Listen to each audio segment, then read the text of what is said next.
marka aan fiirino faa'iidada laga sameeyay $100 baa wuxuu isu bedelay $1782. soo dhawaad saaxiibayaal markale muuqaalkeena maanta wuxuu ku saabsan yahay lacagaha digitalka online-ka gaar ahaan crypto maadaama maalmahan hadalhaynteedu ay sareysay sidoo kale dad badan ay xiiseynayeen ama ay rabeen wax ka ogaadaan bal dhankeena waxaan soo gudbinaynaa ama isla arkaynaa coinska faa'iido ugu badnaa laga sameeyay lacagaha saaxiibayaal markii la joogo marka laga reebo BTC ama Bitcoin mid la yiraahdo ah mid ugu weyn oo hogaamisa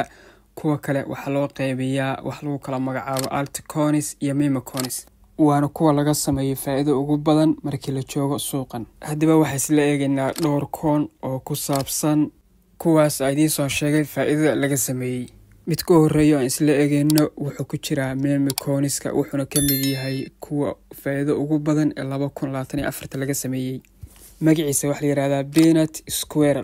qiimuhu u sareeyay uu tagay bishii November kala barkeeda waxa ahayd $2.46 inkastoo hadda soo dhacaysa hadda ka arkartaan kala $1 oo mariyo lagana yaabo in hoos sii aado marka aan fiirino faa'iidada laga sameeyay $100 baa wuxuu isu bedelay $1782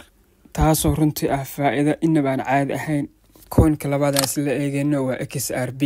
wuxuu ka mid yahay altcoinska waana coin runtii aad iyo aad goon u ah waqti dheer soo jiray haddii aan isla fiirino meesha uu ka soo kacay iyo meesha uu gaaray iyo faa'iidada uu sameeyay qiimo ahaan wuxuu joogay 50 senti ilaa 60 senti u dhaxaysa wuxuuna gaaray lacag u dhaxaysa $2.70 ilaa $2.80 meelahaas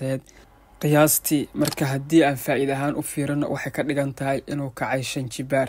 taasoo ka dhigan boqolkiiba inuu noqday 500 tusaale ahaan qofkii gashtay $500 wuxuu kala baxay $2500 keesha kun gashtana $5,000 buu ka jiitay inkastoo hadda uu soo noqday aaga $2 ilaa $2 bar u dhaxaysa ku wareegayo haddana waxa la saadaalinayaa inuu maartay kor u laaban doono uuna gaari doono all time high-giisii hore taasoo ahayd $3.80 coinka saddexaad oo isleeyana saaxiibayaal waa Dogecoin wuxuu ku jiraa meme coinska wuxuuna ka mid yahay meme coinska sanadkan 2024 faa'iido fiican sameeyay runtii bishii 9 September wuxuu ahaa aad iyo aad buu hooseeyay 0.010 meelahaas inuu aban qiyaasiya qiimo ahaan wuxuu yimid hadda 0.46 ama 46 senti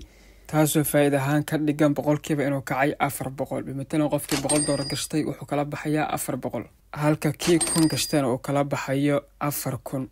faa'iidooyinka aan soo sheegnay saaxiibayaal dadka sameynaya waa dadkii coinskan ka soo raacay meelaha hoose hadda ma ah muuqaalkeena saaxiibayaal intaas uu ku egyahay waxaan leenahay channel Telegram kaasoo bil walba aan soo dhigno book Soomaali ah oo free ah haddii aad tahay dadka wax akhriska jecel